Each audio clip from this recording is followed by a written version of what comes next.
नमस्कार दोस्तों, आदर्श technical classes dosa में आपका हार्दिक स्वागत है। कैसे हो दोस्तों? आशा करता हूँ आप सभी ठीक होंगे, मस्त होंगे। तो आइए देखते हैं आज यहाँ पर। और इलेक्ट्रीशियन जो थ्योरी का जो अपना टॉप क्वेश्चन जो चल रहे हैं BSPSCL के अंदर और JVVNL, यहाँ पे जो बिजली बोर्ड है तो ये दोनों ही है दोस्तों। यहाँ पे एक जैसे कि NCL है, DRDO, इसरो, बार्क, ITI, जितनी भी अथाह भंडार आपकी पूरे इंडिया के अंदर जो टेक्निकल भर्ती है उन सभी के लिए बहुत ही इंपॉर्टेंट सीरीज चल रही है। और यहाँ पे 207 क्लास हो चुकी है। अगर आपने नहीं देखा है तो प्लीज आप उनको जरूर देख लीजिएगा। यहाँ पे बात करते हैं आज 8 नंबर पे, और 8 नंबर की क्लास आ चुकी है। और यहाँ पे दोस्तों इसका पहला जो प्रश्न है, आइए पहला प्रश्न देखते हैं। और ये लीजिएगा पहला प्रश्न। चलो भाई, ये लीजिएगा पहला प्रश्न। और पहला प्रश्न है, पहला प्रश्न क्या है दोस्तों? तो यहाँ पे एक एक करके अपन समझते हैं कि एक तरंग प्रारूप का आवृत्ति समय 2 ms, ms का मतलब है मिली सेकेंड है, इसकी आवृत्ति की गणना कीजिए दोस्तों। यानी कि तरंग प्रारूप का आवृत्ति समय है। तरंग, तरंग का मतलब हो गया मेरे दोस्तों ये, और उसका समय दिया गया है। और वो पूछ रहा है कि यहाँ पे आवृत्ति कितनी होगी। तो मेरे दोस्तों आवृत्ति कितनी होगी, तो F बराबर हमको पता है कि 1/T होता है, यानी आवर्तकाल। T क्या है दोस्तों यहाँ पे? तो मैं सीधा कहूंगा भैया आवर्तकाल होता है। क्या होता है? आवर्तकाल होता है। F बराबर 1/T होता है। क्लियर? ठीक है। यहाँ पे F कितना है, तो F ही तो ज्ञात करना है। तो T कितना है, तो या 2 मिलीसेकंड, और मिली को हटाते हैं तो यहाँ हम भाग देते हैं 1000 का। 1000 का अगर भाग देना है आपको, तो 1000 का भाग देंगे भाई साहब हम इसके अंदर। और ये बट्टे के नीचे बट्टा आ गया तो ऊपर जाएगा, तो F बराबर सीधा सीधा हो जाएगा 1000/2 बराबर हम कहेंगे यहाँ पे 500 HZ। कितना कहेंगे?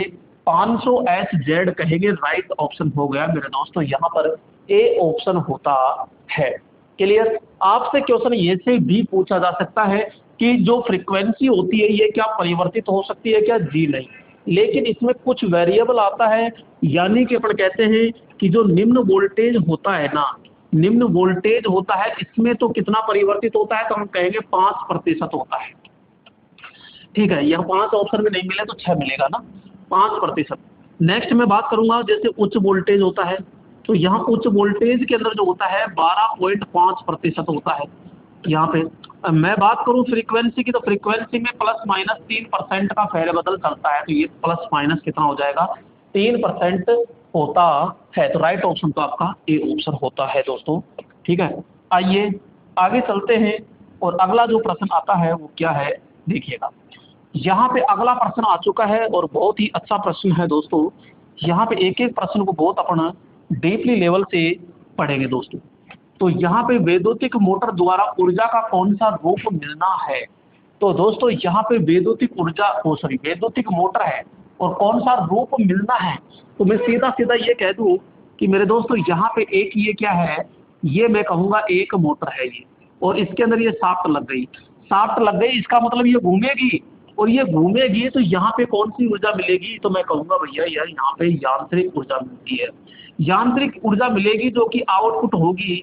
और यहाँ पे हम क्या देंगे, यहाँ पे हम विद्युत देंगे, तो ये इनपुट होगा। और इनपुट होगा तो क्या देंगे, तो हम कहेंगे विद्युत ऊर्जा। ये विद्युत ऊर्जा, तो ये एम यानी कि मोटर होती है। क्लियर? तो यहाँ पे ताप होगा, विद्युत ऊर्जा होगा, गतिज ऊर्जा होगी, यांत्रिक।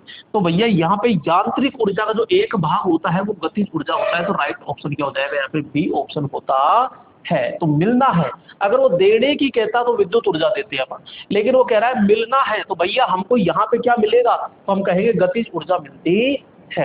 क्लियर? यहाँ पे कोई दिक्कत नहीं आनी चाहिए आपको। तो ये है मोटर। अगर इसको मैं इनपुट बना दूं, इसको मैं क्या बना दूं दोस्तों, यहाँ पे मैं ये कह दूं कि ये इनपुट है भाई, इसको हम घुमा रहे हैं या प्राइम मूवर के द्वारा, तो इसके बदले हमको आउटपुट मिलेगा। तो यहाँ पे आउटपुट मिलता है, तो इन दोनों के मध्य फिर क्या बन जाएगा, ये जनरेटर बन जाएगा। क्या बन जाएगा? जनरेटर बन जाता है। क्लियर? नेक्स्ट आगे चलते हैं। और अगला पॉइंट, अगला प्रश्न देखिएगा। और ये आ चुका है अगला प्रश्न मेरे दोस्तों। और प्रश्न क्या है समझिएगा ध्यानपूर्वक धमाकेदार तरीके से।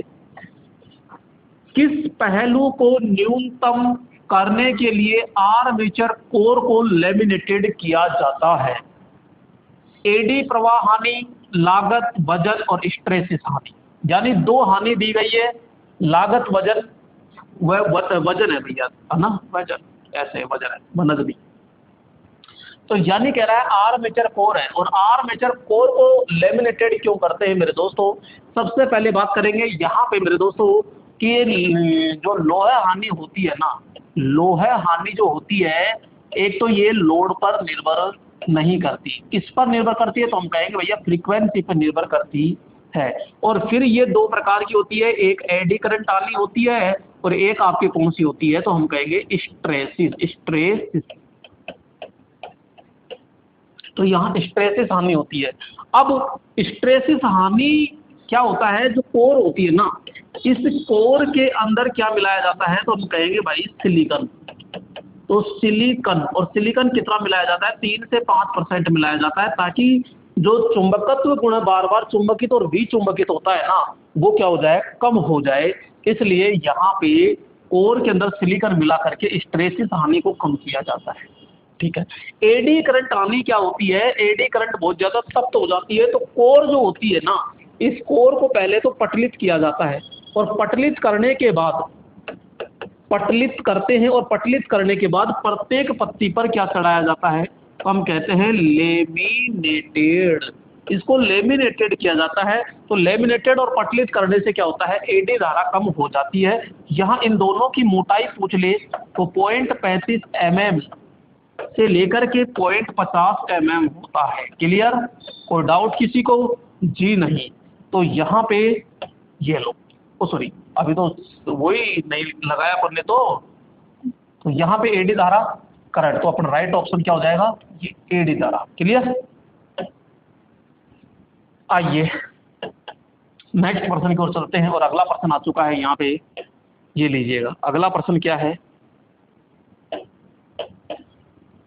बात करते हैं किसी 3 फेज वाली मोटर में मोटर के कोई 2 सप्लाई तारों को आपस में बदलने से निम्नलिखित से क्या हो जाएगा? देखो दोस्तों ध्यान रखना, अगर आपको मोटरों में दिशा बदलनी है तो मैं बात करता हूं जैसे सिंगल फेज।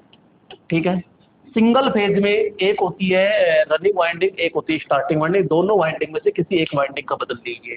यहाँ पे सिंगल फेज के अंदर मोटर, तो यहाँ रनिंग व स्टार्टिंग वाइंडिंग में से किसी एक के टर्मिनल बदलते हैं। ये लोग 3 फेज मोटर, और 3 फेज में क्या करते हैं?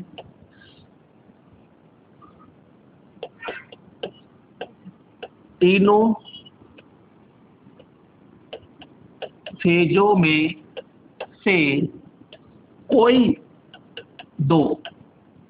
दो फेज आपस में बदलते हैं। ठीक है। एक होती है डीसी मोटर, और डीसी मोटर में क्या होता है? यहाँ पे बात करेंगे फील्ड व आर्मेचर वाइंडिंग में से किसी एक के सिरे आपस में बदलने पर दिशा बदल जाती है। दिशा कौन सी? घूर्णन दिशा बदल जाती है। तो भाई यहाँ पे तीनों का क्या गया? तो अपन कहेंगे जो घूर्णन दिशा है इसको बदलना है, तो यहाँ पे क्या करें? तो रनिंग वाइंडिंग स्टार्टिंग वाइंडिंग दोनों में से किसी एक वाइंडिंग के टर्मिनल आपस में बदल दीजिए, सिंगल फेज मोटर की घूर्णन दिशा चेंज हो जाएगी। ठीक है। थ्री फेज में 3 तार होते हैं आर वाई बी, तो इनमें से भाई साहब आर को ज़्यादा फिक्स रखा जाता है, तो इन दोनों को आपस में चेंज कर दीजिए, घूर्णन दिशा चेंज हो जाएगी। Next DC motor field winding होती है, आर्मेचर वाइंडिंग होती है, दोनों में से किसी को एक को चेंज कर दो, दिशा चेंज हो जाएगी। पहली प्राथमिकता आर्मेचर वाइंडिंग को अपन देते हैं। तो घड़ी की दिशा में चलेगी मोटर, दोनों दिशाओं में चलेगी मोटर, अपनी चलने की दिशा में बदल देगी। ये क्या कह रहा है, थ्री फेज मोटर में कोई दो सप्लाई तारों को आपस में बदल देने पर निम्न में से क्या होगा, तो मोटर अपनी चलने की दिशा बदल देगी। बिल्कुल सही बात है, चलने की दिशा बदल देती है। सी ऑप्शन राइट हो जाएगा दोस्तों। आइए आगे चलते हैं और अगला जो प्रश्न है, प्रश्न क्या कह रहा है, आइए तो प्रश्न की बात करते हैं आगे। यहाँ पे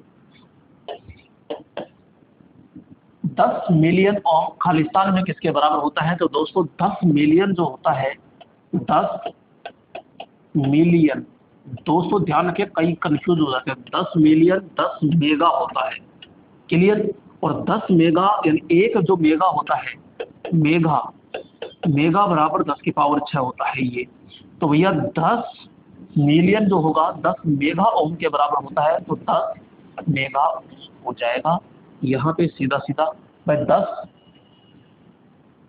तो ये मिलियन, मिलियन बराबर क्या होता है, मेगा, तो 10 तो ऑलरेडी है, तो 10 मेगा ओम हो जाएगा। तो यहाँ पे 10 मेगा ओम हो जाएगा। राइट ऑप्शन क्या हो जाएगा, यहाँ पे डी ऑप्शन होता है। क्लियर, आपको कोई प्रकार की प्रॉब्लम नहीं आनी चाहिए। यहाँ पे हमको पता है कि जैसे कि मैं बात करूं 10 की पावर 3, इसका मतलब होता है मेरे दोस्तों किलो। क्या होता है, किलो। 10 की पावर -3 की बात करते हैं तो मिली होता है ये। 10 की पावर 6 की बात करते हैं तो ये मेगा होता है। और 10 की पावर -6 की बात करते हैं तो ये माइक्रो होता है। माइक्रो कह दो या फिर आप इसे माइक्रोन भी कह सकते हो। क्लियर, तो ये चीजें होती है। आइए आगे चलते हैं और अगले क्वेश्चन की ओर बढ़ते हैं। और अगला प्रश्न आ चुका है यहाँ पे, ये लीजिएगा। तो यहाँ पे वर्ग सी प्रवर्धक, प्रवर्धक का मतलब होता है एम्पलीफायर की दक्षता कितनी होती है। दोस्तों प्रवर्धक का मतलब क्या है, तो मैं बात करूंगा एम्पलीफायर, एम्पलीफायर। और एम्पलीफायर जो होता है ना, इसमें जैसे कि धारा हो गई, वोल्टेज हो गया और पावर, ये तीनों हो गए। और जो तीनों होते हैं, धारा वोल्टेज और पावर जो होते हैं, तीनों को बढ़ाने का गुण होता है। यानी कि चाहे रेडियो आवर्ती हो, चाहे आपकी रेडियो तरंगे हो, चाहे विद्युत तरंगे हो, इनकी धारा वोल्टेज पावर तीनों को बढ़ाने की क्षमता किसमें होती है, तो अपन बात करेंगे एम्पलीफायर के अंदर होती है। यहाँ पे अगर मैं बात करूँ यहाँ किसकी प्रकार की, तो ए श्रेणी होता है, एक बी श्रेणी होता है, एक ए बी श्रेणी होता है और एक सी श्रेणी होता है। नेक्स्ट यहाँ पे मेरे दोस्तों अगर चर्चा करते हैं तो ए श्रेणी ये आपके इनपुट सिग्नल के पूरे समय तक काम करता है। ये आपके इनपुट सिग्नल के केवल आधे समय तक काम करता है। ये आपके इनपुट सिग्नल के आधे से ज्यादा लेकिन पूरे से कम के लिए काम करता है। और ये भाई साहब आधे से भी कम के लिए काम करता है। अगर मैं इनके परिचालन कोण की बात करूं, यहाँ पे परिचालन कोण की बात करूं, तो भाई साहब ये पूरे समय के लिए कर रहा है तो ये 360 डिग्री का होगा। ये आधे समय के लिए है तो यहाँ पे 180 डिग्री का परिचालन कोण होगा। यहाँ पे बात कर रहे हैं पूरे से कम है लेकिन आधे से ज्यादा है, तो यहाँ पे 270 डिग्री कोण होगा। और ये आधे से कम है तो यहाँ पे 120 से 150 डिग्री 150 डिग्री होता है। नेक्स्ट मैं दक्षता की एफिशिएंसी की बात करता हूँ। एफिशिएंसी तो यहाँ ए की जो होती है वो 35 से लेकर के 50% होती है। बी की जो होती है यहाँ पे 70 से लेकर के 78.5 होती है। ए बी की जो होती है वो 50 से लेकर के 70 तक होती है। और सी की जो होती है 80 से लेकर के 85% होती है। तो ये सारी चीजें अपन को याद होनी चाहिए। अब पूछ क्या रहा है कि वर्ग सी की दक्षता पूछ रहा है, सी की दक्षता पूछ रहा है। सी की दक्षता ये 80 से 85, ये 85। डी ऑप्शन आपका क्या हो जाता है, राइट ऑप्शन हो जाता है। मैंने पूरा निचोड़ यहाँ पे आपको दे दिया है दोस्तों। यहाँ पर आपको किसी प्रकार की कोई दिक्कत नहीं आने वाली है। ठीक है, आगे चलते हैं। तो नेक्स्ट प्रश्न आपके स्क्रीन पर आ चुका है दोस्तों। और प्रश्न क्या है समझिएगा। 1600 वोल्ट प्राथमिक वोल्टता के ट्रांसफॉर्मर का टर्न अनुपात 25:1 है। लोड प्रतिरोध RL 1200 ओम है, तो लोड के सिरों की अनुमानित वोल्टता क्या होगी? अनुमानित वोल्टता 1600 वोल्ट है और प्राथमिक वोल्टता है, और इसका अनुपात टर्न अनुपात ये दिया गया है, ये 25:1 दिया गया है। तो दोस्तों 25 टर्न ये प्राथमिक का हो गया, और ये प्राथमिक वोल्टेज, तो एक टर्न पर कितना वोल्टेज आए ये निकाल दीजिए आप। तो मैं बात करूंगा 1600 के अंदर 25 का भाग दे दीजिए, एक टर्न का क्या आ जाएगा? अनुपात आ जाएगा। तो 25 छिंग 150 होता है, 25 छिंग 150 होता है, ठीक है, 10 बच गया, और 10 में 1 0, 25 छिंग ये 64। तो एक टर्न जो होगा ना, एक टर्न पर कितना वोल्टेज आ गया? 64 वोल्टेज आ गया। अब सेकेंडरी का पूछ रहा है ना वो, लोड का मतलब सेकेंडरी, और सेकेंडरी पे मात्र एक टर्न है, और एक टर्न है तो 64 वोल्टेज ही आ जाएगा। तो मैं बात करूंगा सीधा 64 वोल्टेज, ये लो, इसमें कोई दिक्कत ही नहीं है आपको। यहाँ पे आपको याद होना चाहिए बस, और कुछ नहीं, ठीक है। नेक्स्ट आगे चलते हैं, क्योंकि यहाँ पे चाहे आपकी प्राइमरी हो और चाहे सेकेंडरी हो, एक टर्न का वोल्टेज प्राइमरी और सेकेंडरी में बराबर होता है। टर्न अलग अलग हो सकते हैं, लेकिन एक टर्न पर जो वोल्टेज होता है ना, वो बराबर होता है, ठीक है। आइए नेक्स्ट अपन चलते हैं दोस्तों, आगे का प्रश्न आ चुका है यहाँ पे, और अगला प्रश्न क्या है लीजिएगा। डीसी मोटर स्टार्टर के हत्थे को खालिस्तान की तरह हटना चाहिए। दोस्तों यहाँ पे इस प्रकार से क्या होता है, प्रतिरोध लगे होते हैं, और यहाँ पर यह हैंडल लगाया जाता है, तो यहाँ से इसको चलाया जाता है धीरे धीरे यूं। तो इसको स्टेप टू स्टेप सुचारू रूप से चलाया जाता है, हल्के हल्के नहीं, स्टेप से सुचारू रूप यानी लगातार चलाया जाता है। तो यहाँ पे जल्दी झटके से नहीं, तो यहाँ पे बी ऑप्शन क्या हो जाएगा? राइट हो जाएगा। डीसी मोटर के जो स्टार्टर होते हैं, एक होता है 2 पॉइंट स्टार्टर, एक होता है 3 पॉइंट स्टार्टर, और एक होता है यहाँ पे 4 पॉइंट स्टार्टर। जो 2 पॉइंट होता है यहाँ पे ओनली फॉर श्रेणी मोटर के लिए होता है, यहाँ ये होता है ये शंट मोटर के लिए होता है, और ये होता है मेरे दोस्तों कौन सी मोटर के लिए? तो यहाँ बात करेंगे कंपाउंड मोटर के लिए होता है। पहली प्राथमिकता इसको, ये अगर दोनों का ऑप्शन है तो फिर दोनों का दिया जाता है। तो इस प्रकार से यहाँ पे श्रेणी श्रेणी मोटर होती है, तो यहाँ 2 पॉइंट जो स्टार्टर होता है, 2 पॉइंट स्टार्टर को अपन ड्रम स्टार्टर या फेस प्लेट स्टार्टर के नाम से भी जाना जाता है। अगला प्रश्न देखिएगा, यहाँ अगला प्रश्न आ चुका है। ये अगला प्रश्न क्या कह रहा है दोस्तों कि 4 कुंडलियां जिसमें 5 micro Henry, 10 micro Henry, 15 micro Henry और 20 माइक्रो हेनरी को समांतर क्रम में जोड़ा जाता है, तो तुल्य प्रेरकत्व का अनुमानित मान कितना होगा? तो प्रतिरोध की तरह ही होता है, समांतर में जोड़ना है।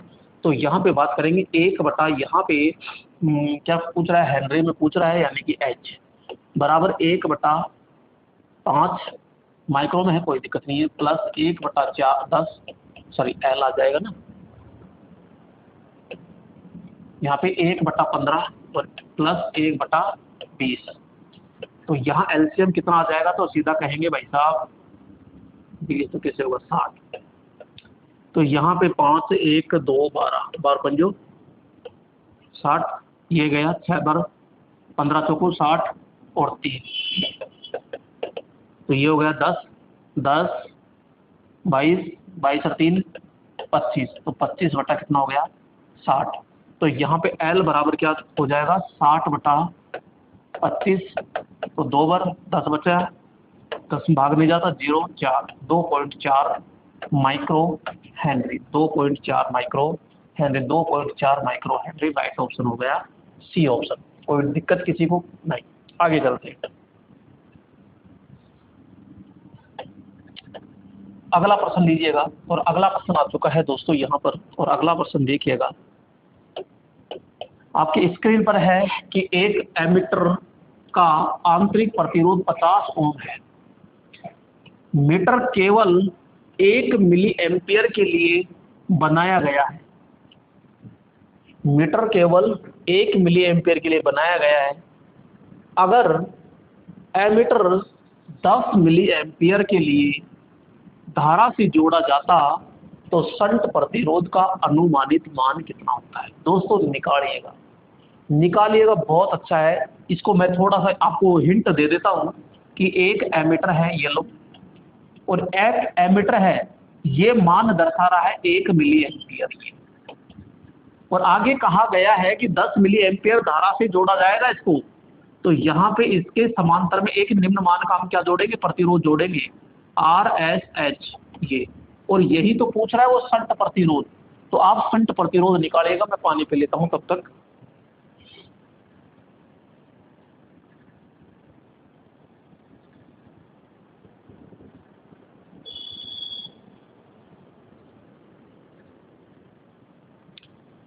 फटाफट कीजिएगा।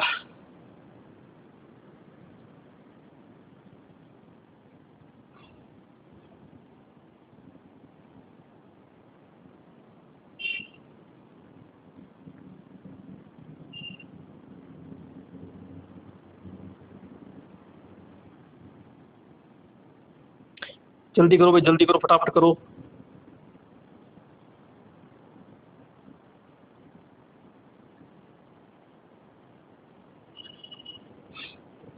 नहीं हुआ क्या भाई? है भाई?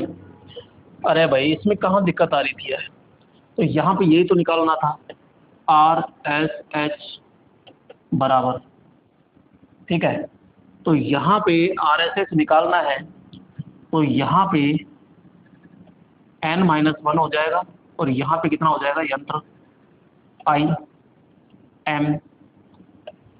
बस इस सूत्र में आराम से आपको रखना था, बस सीधा सीधा, तो आपको किसी प्रकार की कोई दिक्कत ही नहीं आती है भाई, ठीक है। अच्छा RM आएगा ना या तो, ठीक है। अब देखो यहाँ पे अपन को n निकालना है। अब ये n क्या है? RM का मतलब तो क्या है यहाँ पे? ये रहा एमीटर, प्रतिरोध भी तो होगा, ये रहा ना आंतरिक प्रतिरोध 50 ओम है, 1 मिली एम्पियर है, ये है, तो आंतरिक प्रतिरोध कितना है? 50 ओम है, तो यहाँ तो 50 रख देंगे, ठीक है। लेकिन n क्या है? तो n का मतलब होता है मेरे दोस्तों I/IM। ये I कितनी है? तो 10 मिली एम्पियर, बढ़ाने वाली है ना, और IM का मतलब है 1, तो यहाँ पे कितना आ जाएगा? 10 मिली एम्पियर, ठीक है। अगर इसको मिली के लिए हटाने के लिए कहेगा तो फिर हटाएंगे। देखो तो यहाँ पे 10 में से 1 गया, क्योंकि यहाँ 10 है, 10 - 1, तो यहाँ पे 50/9, 9 पंजो 45, ठीक है, 45 5 0 ये, तो यहाँ पे RSH तो ओम में आ जाएगा। तो यहाँ पे सीधा सीधा अपन कहेंगे कि 5.5 आ जाएगा, राइट ऑप्शन आपका ये होगा, ठीक है। बी ऑप्शन आपका क्या होगा? राइट होगा, क्योंकि यहाँ पे देखो भाई, यहाँ भी मिली था, यहाँ भी मिली था, तो मिली से मिली चला गया तो 10 एम्पियर ही आएगा, ठीक है। कोई दिक्कत किसी को नहीं। आइए आगे चलते हैं। अगला प्रश्न आता है दोस्तों, अरे भाई क्या हो गया रे, तूने गलती कर बड़ी। हाँ जी, ट्यूबलाइट के स्टार्टर, ठीक है, स्टार्टर में द्विधातु की पत्ती से द्विधातु की पत्ती के समांतर में एक कैपेसिटर जुड़ा होता है, तो इसका कार्य क्या होता है? तो देखो यहाँ पे बात करेंगे, ये तो हमारी ट्यूबलाइट होती है जिसके 2 टर्मिनल होते हैं। यहाँ पे ये द्विधातु की पत्ती होती है, और ये इस प्रकार से होती है। अब इसके समांतर में क्या है? इस प्रकार से, सॉरी,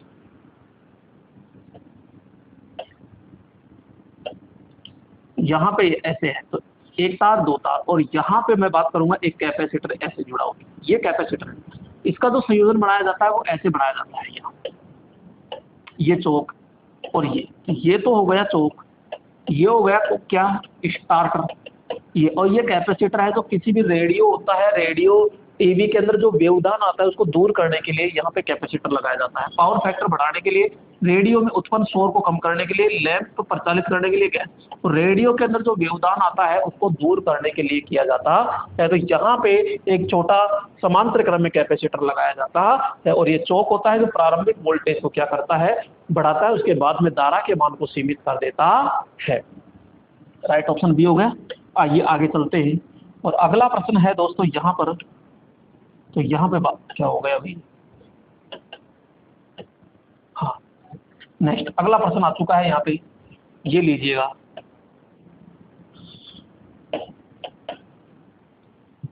इकाई पावर फैक्टर यदि अल्टरनेटर पर यदि भार का मान बढ़ा दिया जाता है तो टर्मिनल वोल्टेज क्या होगा।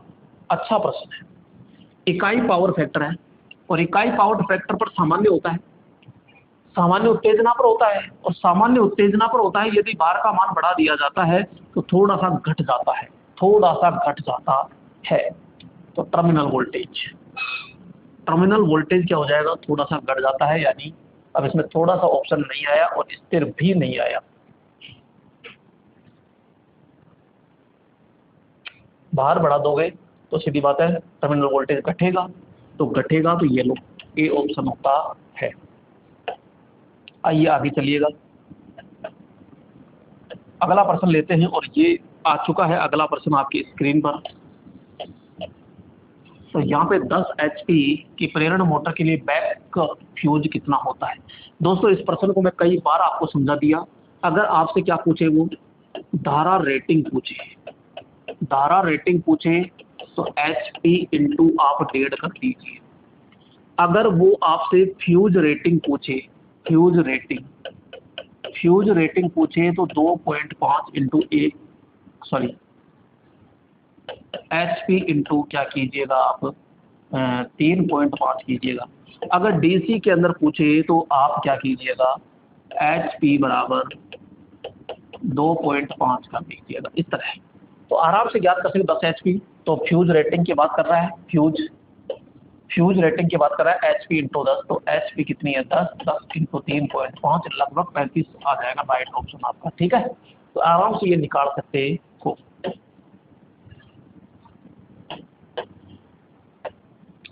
नेक्स्ट यहाँ पे बात करते हैं दोस्तों, और अगला प्रश्न आ चुका है आपकी स्क्रीन पर।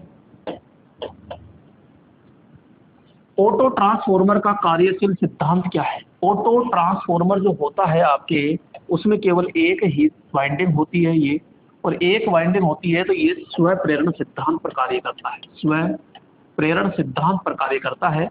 जो ऑटो ट्रांसफार्मर होता है ये एक प्रकार का वेरिएबल वेरिएबल वोल्टेज चेंज करता है, यानी परिवर्तित आउटपुट वोल्टेज को क्या करता है, परिवर्तित करता है। इसमें एक घुमाने वाला भाग होता है, तो वो घुमाता है, चेंज करता है। इसके अंदर केवल एक ही वाइंडिंग होती है। तो सेल्फ इंडक्शन होता है, फ्लेमिंग के बाएं हाथ का होता है, म्यूचुअल इंडक्शन होता है, तो सेल्फ इंडक्शन सिद्धांत पर काम करता है, यानी कि स्व प्रेरण सिद्धांत पर ये काम करता है। ऑटो ट्रांसफार्मर का प्रयोग कहाँ किया जाता है, तो आपसे ऐसे भी प्रश्न पूछ सकता है। तो याद रखिएगा, आपके जो इन्वर्टर होता है वहां पर भी ये प्रयोग किया जाता है, ऑटोमोबाइल होता है वहां पर भी ये प्रयोग किया जाता है। कौन, ऑटो ट्रांसफार्मर, ठीक है। नेक्स्ट प्रश्न की ओर चलते हैं दोस्तों, और यहाँ पे अगला प्रश्न है वो क्या है, यहाँ पे लीजिएगा। तो दोस्तों यहाँ पे मैं समझाना चाहूंगा आपको कि यहाँ अगर आप फाउंडेशन कोर्स लेना चाहते हो इलेक्ट्रीशियन का, इसमें इलेक्ट्रीशियन तो मिलेगी, इसके अलावा आपको ड्राइंग मिलेगी, बेसिक साइंस आपको देखने को मिलेगी, और 599 रुपये में है। तो आप अभी आदर्श टेक्निकल क्लासेज ऐप डाउनलोड कर लीजिए प्ले स्टोर से जाकर के, आराम से। अधिक जानकारी के लिए आप कॉल कर सकते हो। पूरा का पूरा फाउंडेशन कोर्स इस पे दिया गया है, तो आपको बहुत अच्छे से इसके अंदर समझाया गया है, पूरा का पूरा स्टेप टू स्टेप है। तो यहाँ पे अगले पॉइंट की ओर चलते हैं दोस्तों। यहाँ पे अगला जो प्रश्न है वो देखिएगा, ये लीजिए अगला प्रश्न आ चुका है, और अगला प्रश्न क्या है, आइए। सीरीज में लगे 5 कार्बन जिंक सेल का आउटपुट कितना होता है। तो दोस्तों यहाँ पे 5 कार्बन जिंक सेल है, तो जिंक सेल है, तो मैं कहूंगा कि एक का कितना होता है, तो एक का तो 1.5 होता है, और वो अगर आउटपुट में सीरीज में लगे हैं कितने 5, तो भैया 15 5 75, यानी कितना हो जाएगा, तो सीधी बात है यहाँ पे 7.5 वोल्टेज हो जाएगा। राइट ऑप्शन क्या हो जाएगा, यहाँ पे बी होता है। यानी कि ध्यान रखिएगा, अगर श्रेणी में जोड़ते हो तो वोल्टेज बढ़ता है, क्या बढ़ता है, और यदि समांतर में जोड़ते हो तो धारा बढ़ती है। तो ये चीज ध्यान रखिएगा। नेक्स्ट यहाँ पे चलते हैं दोस्तों, और अगला जो प्रश्न है, अगला प्रश्न आ चुका है आपके स्क्रीन पर। आइए, तो यहाँ पे किसी आर्मेचर वाइंडिंग का संभाग का मतलब होता है मेरे दोस्तों यहाँ पे चालक निम्नलिखित में से किस पर दिक् परिवर्तक यानी कम्यूटेटर से जोड़ा जाता है। तो दोस्तों चालक को कम्यूटेटर से कैसे जोड़ा जाता है, तो अब ध्यान से समझिएगा। यहाँ पे इस प्रकार से होता है, और ये तो आपके शाफ्ट है, और ये आपके सेगमेंट्स हो गए, और यहाँ पर हमारी होती है वाइंडिंग। और इस वाइंडिंग को कहाँ जोड़ा जाता है, तो आपको पता होगा यहाँ पे इस प्रकार से ये होते हैं, और इनको कहते हैं हम राइजर। क्या कहते हैं? राइजर कहते हैं। और जैसे ये वाइंडिंग आएगी, यहाँ सोल्डरिंग द्वारा इसको जोड़ा जाएगा, तो यहाँ सोल्डरिंग द्वारा जोड़ा जाएगा, लेकिन जहाँ जोड़ा जाएगा उसे राइजर या कलंगी कहते हैं। तो खंडों के भीतर के रूप में सीधे खंडों से, ब्रशों से, राइजर से, तो हम कहेंगे राइजर से जोड़ा जाता है। और ये अर्धचंद्राकार के अंदर होते हैं। ठीक है, ये कम्यूटेटर पर इस प्रकार से अपन जोड़ेंगे। हाँ जी, आगे चलिएगा और अगला प्रश्न लीजिएगा। और यहाँ पे अगला प्रश्न आ चुका है दोस्तों, और अगला प्रश्न क्या है, तो देखो धमाकेदार। यहाँ पे 100 वोल्टेज सोर्स के आर पार जुड़े 20 ओम के प्रतिरोधक द्वारा विद्युत खपत कितनी होती है। तो दोस्तों यहाँ पे आपको क्या निकालनी है, खपत निकालनी है। तो P बराबर क्या होता है, VI होता है। लेकिन V तो दे दिया, R नहीं दिया, कोई बात नहीं, R नहीं दिया तो P बराबर हमको पता है V स्क्वायर R भी तो होता है। तो यहाँ पे वोल्टेज और प्रतिरोध दे दिया, तो सीधा सीधा निकाल लो। तो भाई साहब 100 इंटू तो 100 कर देंगे, और R की जगह कितना लिख देंगे, 20 लिख देंगे। तो 20 पंजो 50 हो जाएगा 100, 20 पंजो 100 हो गया ना। तो यहाँ पे सीधा सीधा काट दिया 5 बार, और सीधा आ जाएगा यहाँ P बराबर 500 वाट। तो यहाँ पे राइट ऑप्शन क्या हो जाएगा, बी ऑप्शन होता है। यहाँ तक कोई दिक्कत आपको नहीं आनी चाहिए दोस्तों, सॉरी। चलो खैर, अब निकाल लेना दोस्तों यहाँ पे, क्योंकि वो सेव नहीं हुआ। अगला प्रश्न, और यहाँ पे अगला जो प्रश्न है, हाँ जी, ये लीजिएगा अगला प्रश्न, और ये अच्छा प्रश्न है दोस्तों। दोस्तों यहाँ पे निम्न में से कौन से हीटर का प्रतिरोध सबसे अधिक होता है, कौन से हीटर का प्रतिरोध सबसे अधिक होता है। दोस्तों यहाँ पे क्या दे रखा है, वोल्टेज दे रखा है, और वोल्टेज क्या है, समान है। तो वोल्टेज दोस्तों अगर समान है ना, देखो ध्यान से समझना, वोल्टेज अगर समान है, वोल्टेज समान है, तो पावर जो होती है वो प्रतिरोध के विलोमानुपाती होती है। ठीक है, अगर धारा समान होती है ना, धारा समान होती है, तो पावर ध्यान रखिएगा यहाँ पे प्रतिरोध के समानुपाती होती है। ये चीज ध्यान रखिएगा। अब वोल्टेज अगर समान है हर जगह, तो पावर प्रतिरोध के विलोम है। और ये कह रहा है प्रतिरोध सबसे अधिक किसका है, प्रतिरोध सबसे अधिक किसका है। प्रतिरोध ज्यादा होगा तो पावर क्या होगी, कम। तो कम होगी तो सबसे कम किसकी है, तो मैं कहूँगा 100 वाट इसकी होगी। ये लोग अगर ऐसे नहीं निकाल सकते तो अपन आसानी से ऐसे भी निकाल सकते हैं। कैसे, यहाँ पे बात कर रहे हैं अपन जैसे कि पावर निकालनी है, सॉरी प्रतिरोध सबसे अधिक किसका है, तो R बराबर V स्क्वायर बटा क्या हो जाएगा, P।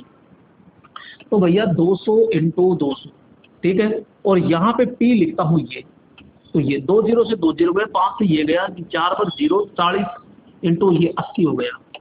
क्लियर, ये 80, सॉरी हाँ प्रतिरोध पूछ रहा है ना सबसे अधिक, तो ये इसका आ गया 80। अब B का निकाल लो, तो B का निकालते हैं तो 200 इंटू 200 और नीचे है 400, तो 200 से ये गया 2 बार, इसका आ गया पूरा का पूरा 100। ठीक है, C का निकाल लीजिए, C का निकालते हैं तो 200 इंटू 200 और नीचे है 100, तो ये गया 2 बार, ये आ गया यहाँ पे 400। और यहाँ है ये 200 इंटू 200, नीचे आ गया 300, तो ये 2 0 से तो ये गया, नीचे 3 है तो 166, 166 इंटू 2 करते हैं तो ये ज़्यादा ही आता है। और वो पूछ रहा है अधिकतम कितना होगा, तो इससे ज़्यादा तो आएगा नहीं।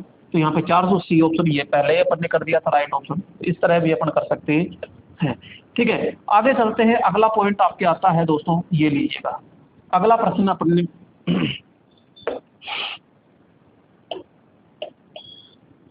हाँ जी, तो एक विद्युत फ्यूज इस पर आधारित होता है। तो दोस्तों फ्यूज किस पर है, तो मैं बात करूंगा यहाँ पर फ्यूज की। तो फ्यूज का जो सिद्धांत होता है, फ्यूज का सिद्धांत क्या है, तो मैं कहूँगा ये तापन सिद्धांत होता है या फिर ऊष्मीय प्रभाव कह दीजिए, तापन।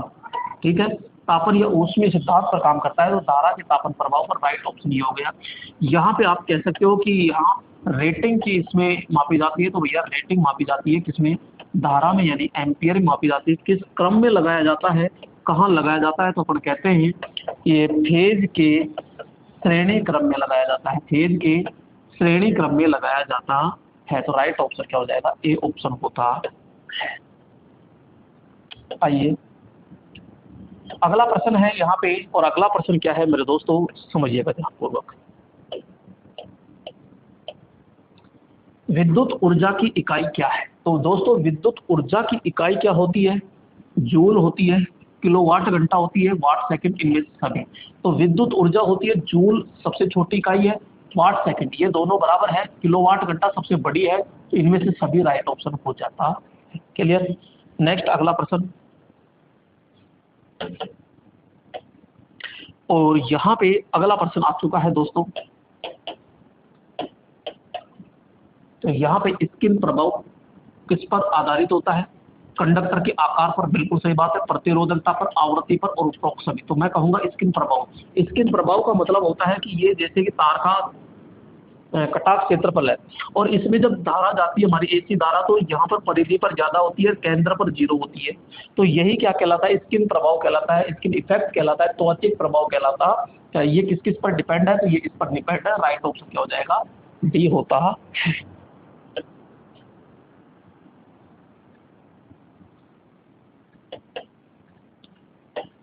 अगला प्रश्न, और अगला प्रश्न क्या है दोस्तों, यहाँ पर देखते हैं अगला प्रश्न।